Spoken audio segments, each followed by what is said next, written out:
If you thought the Cincinnati Bearcats coming off a college football playoff season didn't have any motivation for this season, think again, because they do now.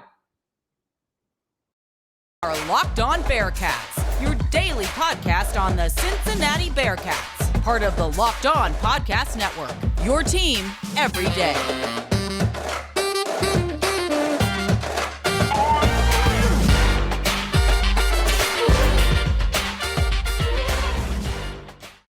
Thank you so much for making Locked On Bearcats your first listen every day on a Friday. Today's episode brought to you by Bet Online.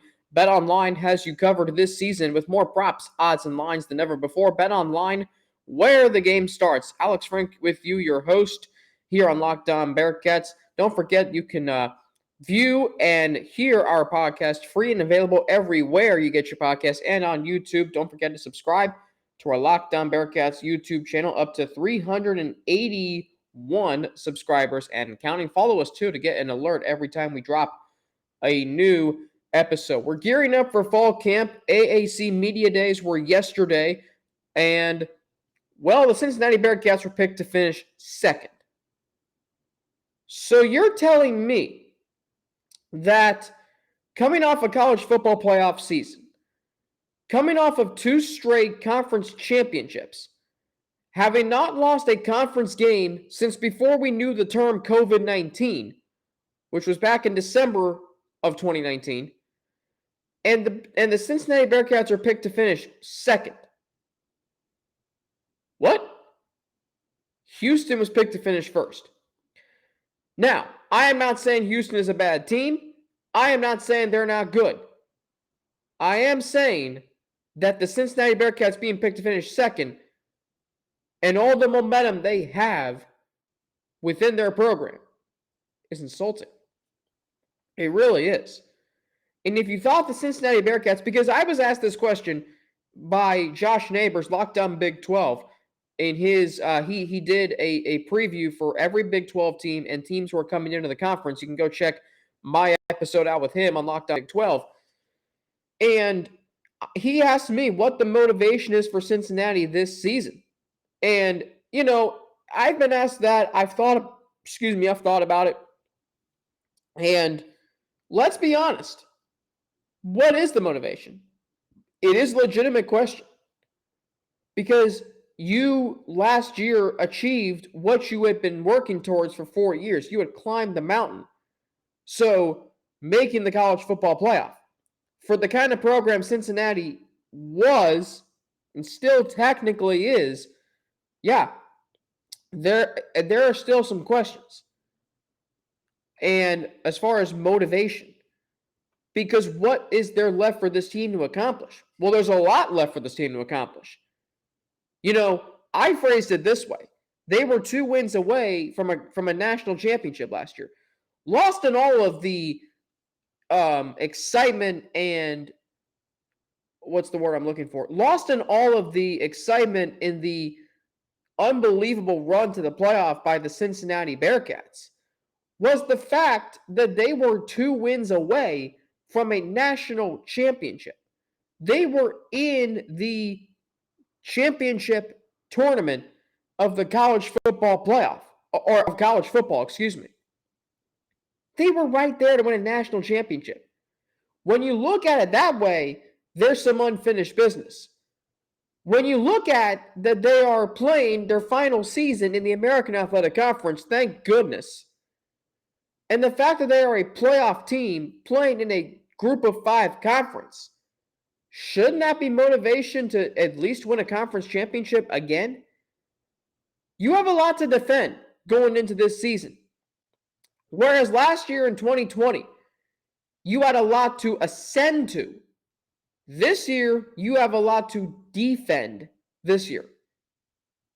You're defending your college football playoff berth. You're defending your 2 straight conference championships, which I don't care if it's the American or not. There's still 2 straight conference championships.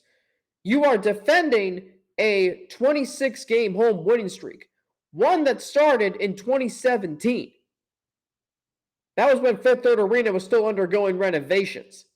That's how long the home winning streak has been. I was still a teenager when the Bearcats had when the Bearcats started their current home game winning streak. You're defending that. You're defending 16 straight wins in the American Athletic Conference. And again, you can say, oh, come on, it's just the American Athletic Conference. Dude, it's still winning streaks that are being defended. And the fact that the Houston Cougars, I'll get to them in just a second, have been picked to finish above you in the conference. Now, Cincinnati received the most first-place votes. Thank goodness, because if that didn't happen, I'd be going more off than I am now. I mean, this microphone might not be standing if that happened. Houston received 243 votes overall. Cincinnati received 242. Okay, fine. No, not fine. It's close. The margin is close. But you're telling me the Houston Cougars are worthy of being picked to finish above Cincinnati in the conference. Houston does bring perhaps the best quarterback-wide receiver combo in the conference. Clayton Tune is a fourth-year quarterback. He really ascended last year. I give him a lot of credit. He really came on last year. Nathaniel Dell had a terrific season last year. 90 receptions, 1,200-plus yards, 12 touchdowns. I'm not dissing on anything he did last year. So there is that. Houston also has a very good defense. They've got Donovan Mutin, who's the enforcer, at linebacker. They've got a really good defensive front. DeAnthony Jones and Derek Parrish. Their secondary is experienced. Javarius Jones, Hassan Hippolyte. They are experienced. They've started 35 games in the secondary. So they have some experience. This team won 12 games last year. When you look at it that way, Houston only won just one fewer game than Cincinnati did last year. And the Bearcats crushed them by 15 in the championship game. And that game wasn't even really that close to begin with. So it's not like Houston's a scrub. If UCF had been picked to finish over Cincinnati, oh boy, then we got some issues in this world, which we do that are much bigger than this. But again, Houston is not a world beater. They're going to be very good. But that's also a product of their weak schedule. Their non-conference schedule includes games against Texas Tech. Okay, that's legitimate. Kansas, woof. Rice, woof. They better beat a team in state who's in Conference USA. And they play UTSA. So they got 2 Conference USA teams and 2 Big 12 teams. Not bad, but not a great schedule. And then their conference schedule, the toughest teams they play are Memphis and SMU, and they probably will beat them both. They don't play UCF in the regular season, and they don't play the Bearcats. So what this is telling me is the Bearcats now have motivation. And if you think that Cincinnati is going to be like, well, we don't care about preseason rankings, blah, blah, blah, blah, blah. They do. Oh, they do. Let me tell you something. I was at the Luke Fickell radio show the day of the initial college football playoff rankings last year. Gosh, I miss Montgomery Inn. Their pork chops are really good, by the way. If you haven't had them, which I'm sure you listening to this podcast, you know Montgomery's pork chops. Woo, they're good. Anyway, so as I'm eating this delicious pork chop, cooked perfectly, by the way, the initial college football playoff rankings come out and Cincinnati's ranked 6th. And Luke Fickell's asked about that. And he basically, was joking about it, having fun. He's like, I don't know if this guy, Gary Bart, I don't know if this guy knows football, but basically he was saying, look, we're better than number 6. And if you think this Cincinnati team doesn't look at this and say, oh my gosh, we're picked to finish second behind a team that we have beaten the last 3 times by 15 points twice and 28 points in 2020. That game wasn't even that close. Let me tell you that. I called that game on Bearcats Media. That game was a blowout. Anyway, the Bearcats are taking this as motivation. I've told you what they are defending this year. That's motivation right there. But now, being picked to finish second, don't think Wilson Huber doesn't know that. Don't think Malik Van doesn't know that. Don't think any enforcer on this team does not know we just got picked to finish second behind Houston. We just went to the college football playoff. We just won 2 straight conference championships. We haven't lost a conference game in 3 years. And we're picked to finish second in the American? Are you kidding me? Oh, it's on now. And if it wasn't before, and if you thought there wasn't any motivation because they went to the college football playoff last year, they had finally climbed the mountain. They lost 9 NFL draft picks last year and 3 more to undrafted free agents. If you thought there wasn't any more motivation this year because they accomplished everything last year, the talent they lost this year, it's here now. Because this, they will take personally. Anything that they see, this team, that they don't like, and as far as being viewed on a national conference level, that they are being overlooked, they will take that personally. They don't play Houston during the regular season, and I like that. Save it for the championship game. It feels like now, to me, as we kick off the media days and as we kick off the fall camp and as we kick off the countdown to the season, which is now at 36 days? Let me see if my UC math will bail me out. So today's July 29th. Happy birthday to my grandmother who turns, I'm not going to say her age. She turns 50 today. Proud UC Bearcat, by the way. So we got, let's see, September 1st, we got 231. 36. Well, let's see. Apparently I'm good at math. All right, 36 days away. So we're 36 days away. It feels to me that this season is going to be about just playing the regular season out, and it feels like Cincinnati and Houston are on a collision course to meet again in the conference championship game.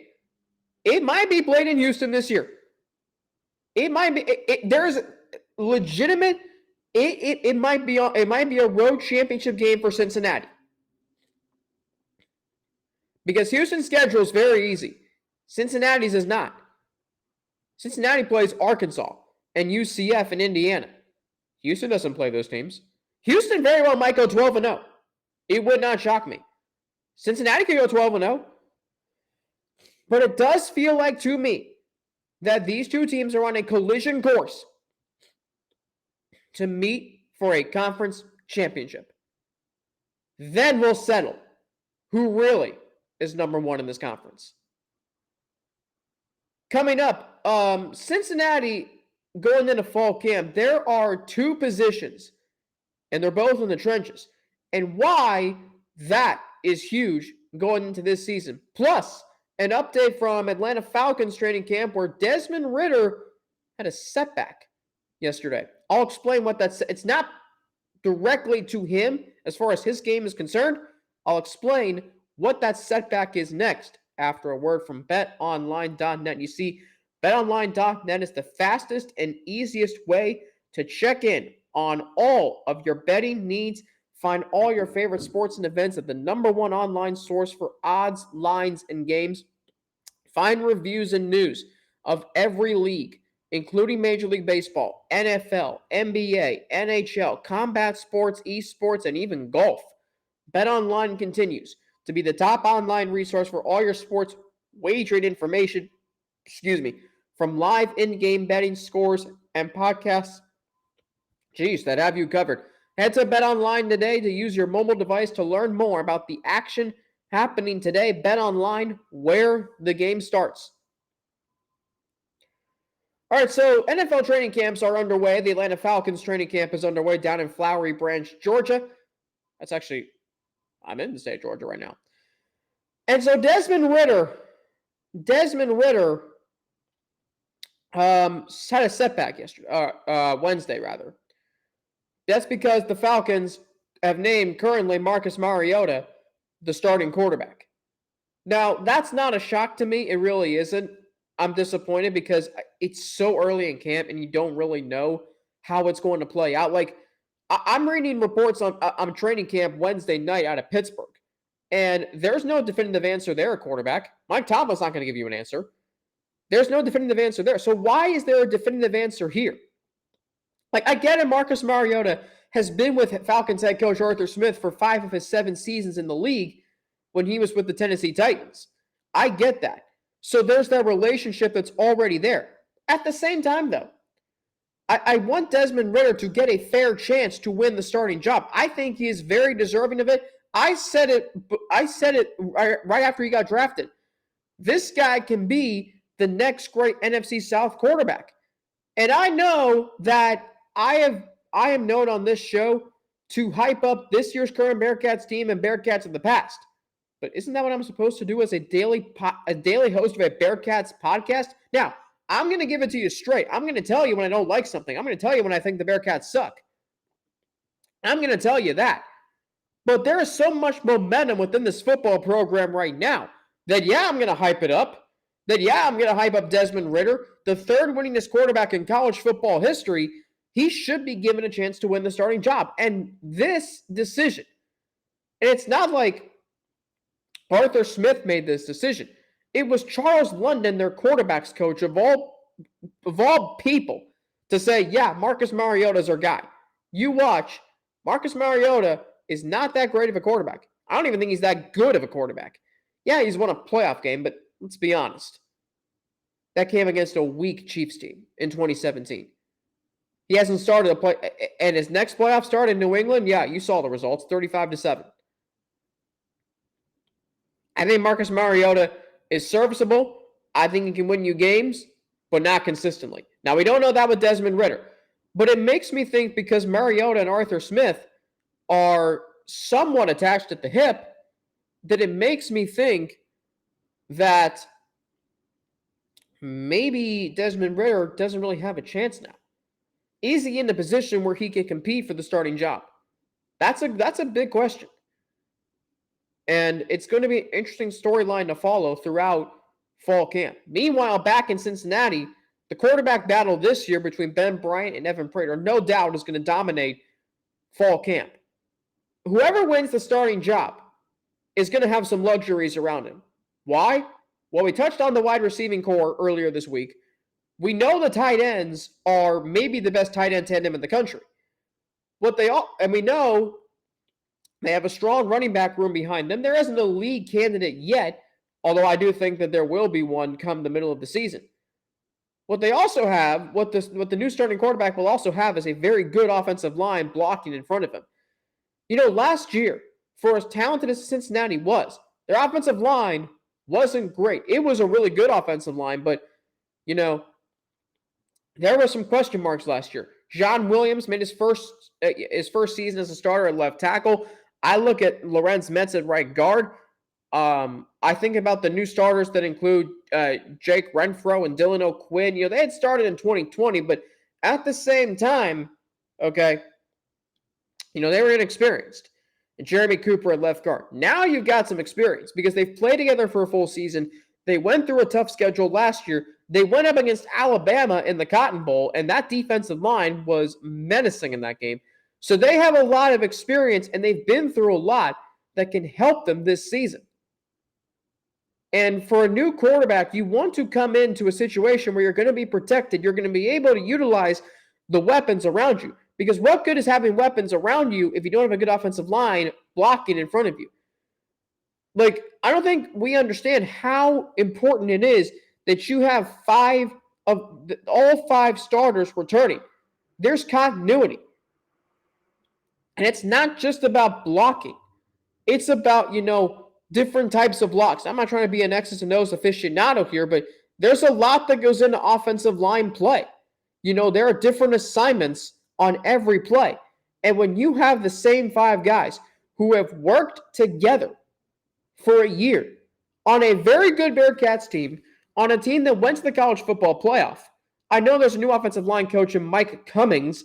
I don't think that's going to be much of an issue because you have the same five guys returning. And this program is driven through its trenches. Even in 2019, that offensive line evolved as the season wore on. 2020 was a very good offensive line. Last year was very good too. They only allowed 24 sacks. A quarter of those sacks came against Alabama. So in 13 regular season games, they only allowed 18 sacks. That's less than a sack and a half per game. So there is a benefit and there is an advantage to having all five starters returning on the offensive line. It's one thing I said, one of the very first things I said this offseason is this team and how they are coming off the Cotton Bowl, the one thing they will have going forward for them is the same five starters on the offensive line. And that is a huge asset. On the reverse side, the defensive line. You know, this defensive line is going to undergo a change. You're losing Curtis Brooks. You're losing Myjai Sanders. So you're questioning who's going to step up. But you have potential here. You have a fifth-year Cincinnati local standout in Malik Vann. You have a former Power 5 transfer in Jawan Briggs, who needs to step up this year. Jabari Taylor, who I think is better than he's given credit for. He made some huge plays last year for Cincinnati. There is a lot of talent on this defensive line. And like I've said with every position on this team, there is talent everywhere. It's just a matter of how that talent manifests itself into the success of this team, which I think is going to be a very good team. So both sides of the ball in the trenches are in good shape. And if Noah Potter can, live up to his billing as a 4-star recruit, this team is going to be really good. They're going to be a really good team in the trenches once again. That's what won them so many games last year, 13. Because yes, they had talent at the skill player positions. Desmond Ridder was a very, very good quarterback. Sauce Gardner was an unbelievable lockdown corner. Kobe Bryant as well, Jim Thorpe Award winner. They had talent everywhere. They had 9 NFL draft picks. But when it all came down to it, the trenches is what won Cincinnati games. They had a strong running game with Jerome Ford. They could get after the quarterback, as evidenced by 8 sacks against the Houston Cougars in the championship game last year. So the fact that they are returning, the fact that they lost Curtis Brooks, which is a big loss, and losing Myjai Sanders is big too. But the fact that they return all 5 starters on the offensive line and the new guys on the defensive line have been there before, they've played, they've made some big plays throughout their careers, it gives you the confidence that, yes, this team is going to be just fine in the trenches. And when we talk about complementary football, which is something Luke Fickell preaches, when we talk about complementary football, the defensive line gets after the quarterback, that gets the defense off the field, offense comes back on, offensive line protects, Ben Bryant or Evan Prater, they have ample time to operate in the pocket, maybe, utilize their legs if, the coverage is good downfield. This team, complementary football-wise, is going to be in a good position. Up next, the tight end tandem. Just how good can this tandem be? Possibly NFL-worthy. Good. I'll explain after a word from 2 of our sponsors. Tight ends are interesting because I think the Cincinnati Bearcats team is still going to be driven through them. Josh Wiley and Leonard Taylor are a great tandem. 10 touchdowns combined last year, made some big catches throughout the season. Leonard Taylor might have made the biggest catch of the regular season, that 36-yard reception to set up the clinching touchdown at Notre Dame. And the fact that when they announced they were returning for the 5th season, when we look at weapons that Cincinnati's going to have on offense this year, Wiley and Taylor are those guys. Now, how often are you going to deploy 2 tight end sets? How often are you going to go to your tight ends? To me, I don't know if the tight ends are going to absolutely rule this offense.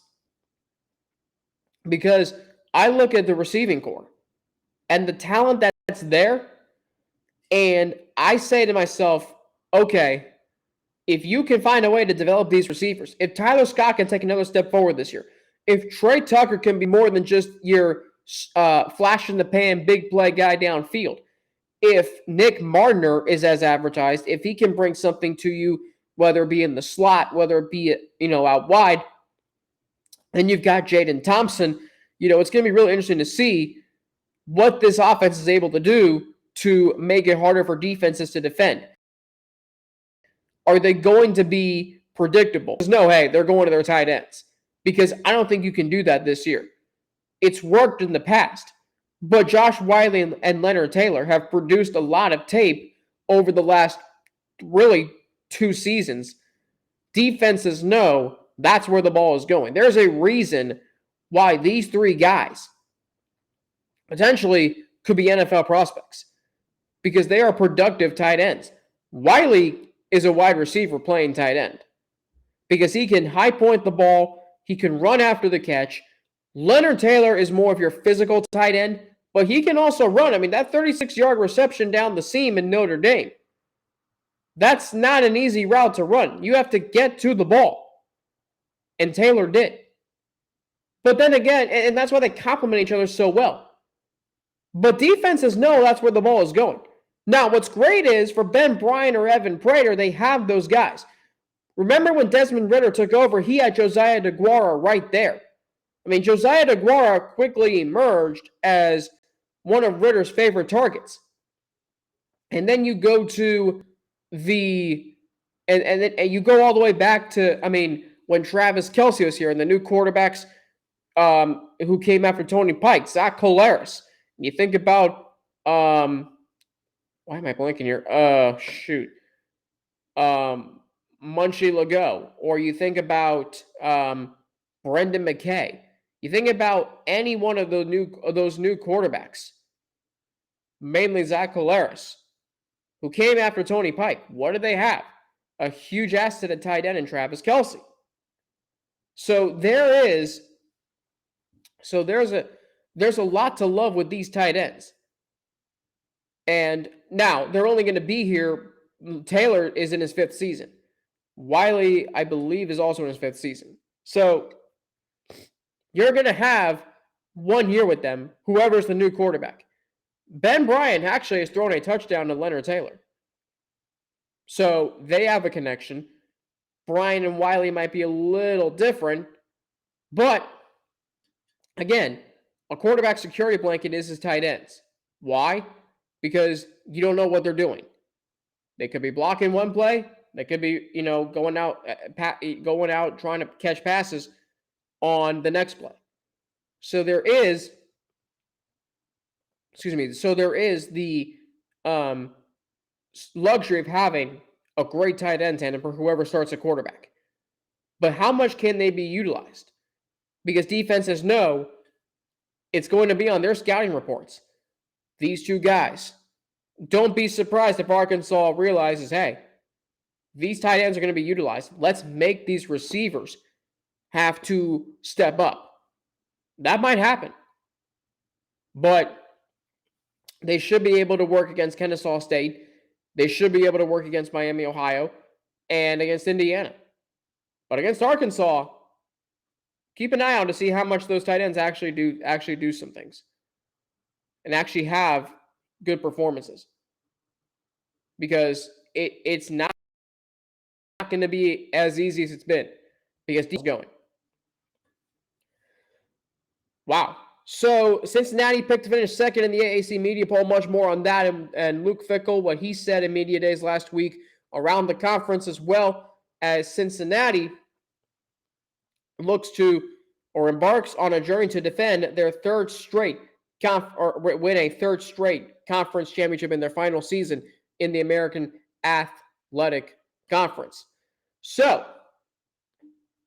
that's going to do it for me this week. A lot to get to next week. More position groups as we head into fall camp for the Cincinnati Bearcats. It is 5 weeks away from the start of the season. Don't forget to follow me on Twitter at Frankie_Natty with 2 N's and an ATI. You can follow me on Instagram, AlexFrank9_ or email me at alex3frank@gmail.com. If you want to get more on the Big 12, go make Locked On Big 12 your second listen. Everyday host Josh Neighbors and the local experts of Locked On take you across the Big 12 in 30 minutes. Locked On Big 12, your second listen. That's Locked On Big 12. For the Locked On Bearcats podcast, my name is Alex Frank. Please have a safe and great weekend. I will look forward to talking to you all again on Monday. We are back to 5 days a week on Monday. We are back to 5 days a week as we head into fall camp, as we head to the start of the season. So much to look forward to with the Cincinnati Bearcats. They look to defend 2 straight conference championships, 26 straight home wins, 16 straight conference wins, and, of course, a college football playoff berth. If Cincinnati beats Arkansas, are they a college football playoff team? I'll let you ponder that question throughout the weekend. Hope it's great. Hope it's safe. I'll be back on Monday. I'm Alex Frank for the Locked On Bearcats podcast. Have a great weekend. Enjoy everything there is to do in Cincinnati, and I will talk to you all on Monday.